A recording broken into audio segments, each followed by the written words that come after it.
નમસ્કાર મિત્રો, આપણે સામે જોઈ રહ્યા છીએ જે જંગલ જેવો વિસ્તાર છે એ છે સરદારગઢ, માણાવદર તાલુકાનું ગામ છે. આ સરદારગઢથી આવતો રોડ અને આ છે એ જતો રોડ છે. એ ગામ છે જાપોદળ બાજુ જતો રસ્તો છે. એની સરદારગઢ અને જાપોદળની વચ્ચે આ વિસ્તાર આવેલો છે.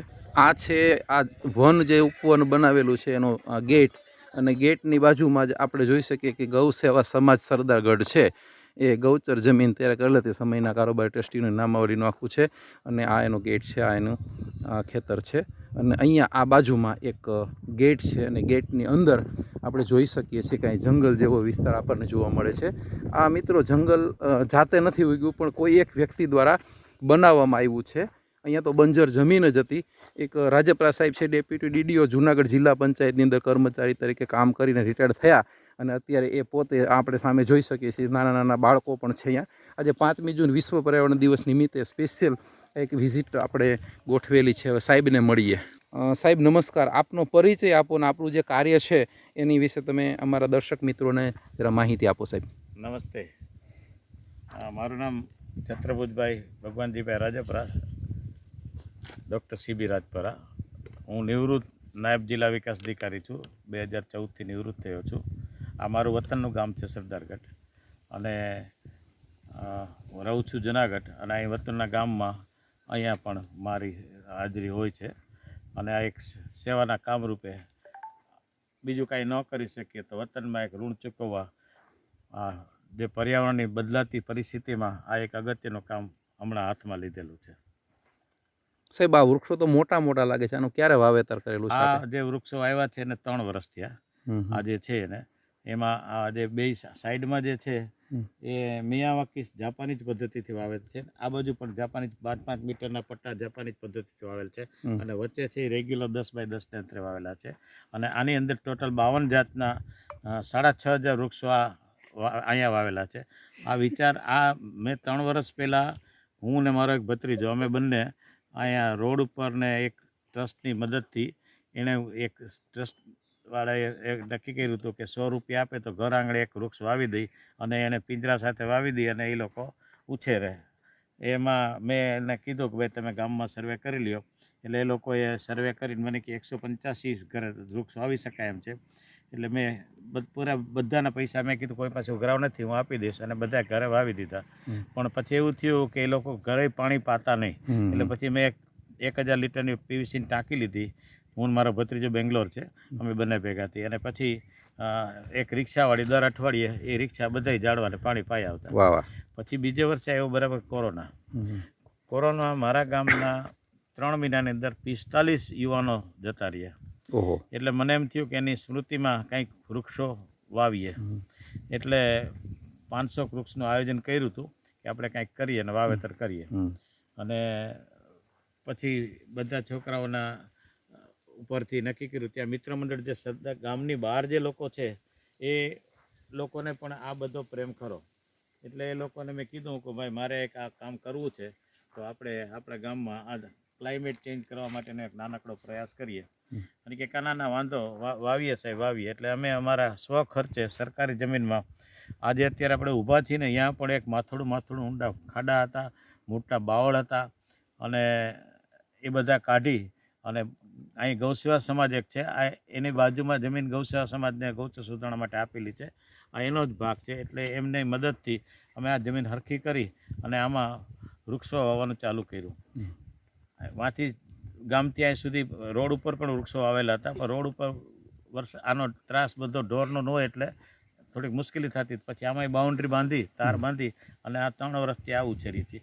પછી છોકરાએ કે બધા ગામના કીધું કે ભાઈ અમે ભેગા છીએ, તમે તમારે ચાલુ રાખો. એટલે ગામના જેટલા બહાર લોકો છે એ લોકોને વતન પર પ્રેમ છે, એટલે એ લોકો કહે છે તમે તારે જેટલું થાય એટલું કરો. એટલે અમે દર વર્ષે પહેલે વર્ષે આ વન કર્યું, બીજે વર્ષે સ્મશાને વાવ્યા. સ્મશાને લગભગ 5-1000 વૃક્ષો આવેલા છે. પછી રોડ ઉપર બધા જ રોડની બાઉન્ડ્રી ઉપર પિંજરા સાથે 1000 વૃક્ષો આવ્યા છે. અમને સદભાવના વૃદ્ધાશ્રમ ટ્રસ્ટ રાજકોટનો પણ એટલો સપોર્ટ છે, વિજયભાઈ. હા, વિજયભાઈનો. અને વરસાણી સાહેબ જંગલનું બધું ફોરેસ્ટ સંભાળે છે. એટલે વરસાણી સાહેબને વિજયભાઈને વાત કરી એટલે એટલે મારે જ્યારે લેબરની જરૂર પડે અહીં ગામડે લેબર મળતા નથી, એટલે એની લેબર ટીમ બોલાવું, એ લોકો રોપા મને આપે છે, પિંજરા રાહત ભાવે આપે છે, અને એના ઉપરથી મારે જેટલું કામ કરવું એટલું કરાવી લઉં છું. મારે બધું પેમેન્ટ હું કરી દઉં, પણ આપે છે એ લોકો સેવાના ભાવે મને બહુ રાહત દરે કામ કરી દે છે. કારણ કે હવે ગામડામાં લોકલ લેવલે કામ કરનાર છોકરા બહુ ઓછા છે, 12 વહી ગયા છે બધા. મોટાભાગના બહાર છે, અને જે ગામમાં છે એને હજી મહેનત કરવાની બહુ સફળતા નથી. અને આમે સાહેબ ઉંમરવાળા લોકો પછી આટલી મહેનત કરી પણ ના. છતાંય વૈષ્ણવ સંપ્રદાયની આ હવેલી છે, એના સત્સંગી ભાઈઓ બહેનો છે, એ ક્યારેક ક્યારેક મહિને 2 મહિને આવી નીંદવાનું કામ હોય કે સાફ કરવાનું કામ હોય તો આવીને સેવાના ભાવરૂપ 2 કલાક કરીને વયા જાય છે. એ શરૂઆત થઈ છે, ધીરે ધીરે લોકો આવતા થયા છે, આવીને ધીમે ધીમે પ્રેરણા મળે છે, એટલે ધીરે એ ચાલતું હોય છે. એટલે 3 વર્ષમાં મેં અત્યાર સુધીમાં લગભગ 18,000 વૃક્ષ વાવ્યા, એમાં 15-16,000 રૂપિયા વૃક્ષ ઉછરી ગયા છે. વાહ વાહ, સરસ. અને પછી કિસાન ક્લબ જુનાગઢ ચાલે છે, એ પણ દર વર્ષે એને વિનંતી કરું છું, એટલે ખેડૂતને પણ દર વર્ષે અમે 1000 રૂપિયા ફ્રી ઓફ વેચણી કરીએ છીએ, એને ખેડવા આવે એ પ્રમાણે કરીએ. કોઈ પણ સાહેબ આપણા પ્રેક્ષક મિત્રો જે આ વિડીયો જોતા હોય એને વિનંતી કરીએ કે આ શેર કરે, અને પ્રેક્ષક મિત્રોમાંથી કોઈને એવી ઈચ્છા થાય કે મારે પણ આવું કામ કરવું છે, તો એના માટે થોડુંક માર્ગદર્શન આપો સાહેબ. કંઈ જ કરવાની જરૂર નથી. દરેક ગામે સરકારી પડતર જમીન એટલી બધી પડી છે કે ત્યાં તમે આ કામ કરી શકો, પણ એમાં પ્રશ્ન એટલા પૂરતો છે, પૈસા ક્યારેય ઘટતા નથી સેવાના કામ કરો ત્યારે, પણ તમારી પાસે 2 થી 3 સમર્પિત માણસો હોવા જોઈએ કે જે સેવાના ભાવરૂપ સતત કામ સંભાળે અને સતત દેખરેખ રાખે, અને એની પાછળ સતત સમર્પિત ભાવથી કામ કરે તો કોઈ કામ શક્ય નથી. એમાં તમારી જેમ નિવૃત્ત હોય એ લોકો પણ ફાળો આપી શકે. નિવૃત્ત જ આગળ આવવું જોઈએ, કારણ કે નિવૃત્ત ઓફિસરોની વતનમાં એક ઇમેજ હોય છે, પણ એ પોતાનો ઈગો અને ઈસ્ટને પોતાની ખુરશીને બધું મોહ મૂકી અને લોકો સાથે બેસે તો આ એનું રિઝલ્ટ 3 વર્ષમાં બતાવી શકો છું. ક્લાઇમેટ ચેન્જમાં અમે અત્યારે સરદારગઢમાં 16,000 વૃક્ષો છે. વાહ સાહેબ, આ એક પ્રયત્ન છે. સાહેબ નોર્મલી એવું જોવા મળે છે કે જ્યારે ચોમાસું આવે ને ત્યારે દર વખતે તાઇફાઓ કહીએ તો વાંધો નથી, એ શબ્દ માટે હું તાઇફા શબ્દ વાપરું છું, કે મોટા ઉપાડે ફોટા પાડીને મૂકી દઈએ, પછી કોઈ ઉછેરવા જતું નથી. અને સાહેબ અમે જોઈ શકીએ, અમને ગર્વ છે આ બાબતનો કે આટલું સરસ વન અહીંયા આપણે સાબિત કરી બતાવ્યું તમે સાહેબ, કે આટલા સરસ ઝાડવાઓ તમે ઉછેર્યા છે. એક સાબિતી છે કે તમારા અંદર એક પ્રેરણાનો ભાવ છે, એક સમર્પણનો ભાવ છે, અને તમને આ જે પર્યાવરણ પ્રત્યે એક પ્રેમ છે. કદાચ આ દુનિયામાંથી બધાને જવાનું જ છે, પણ આ આપણી યાદી રહી જશે. અને છેલ્લા 4-5 વર્ષથી ક્લાઇમેટ ચેન્જ એટલું બધું આવ્યું, આ વર્ષે તો એટલી બધી ગરમી પડી સાહેબ, એક પીપળો અને એક વડલો છે, કેટલું બધું આપણને ઓક્સિજનના ઢાઢક આપે છે. એ વાત સાચી છે, પણ એમાં એ વાત કરવી બહુ સહેલી છે, પણ કામ કરવા માટે બધું જ મૂકી.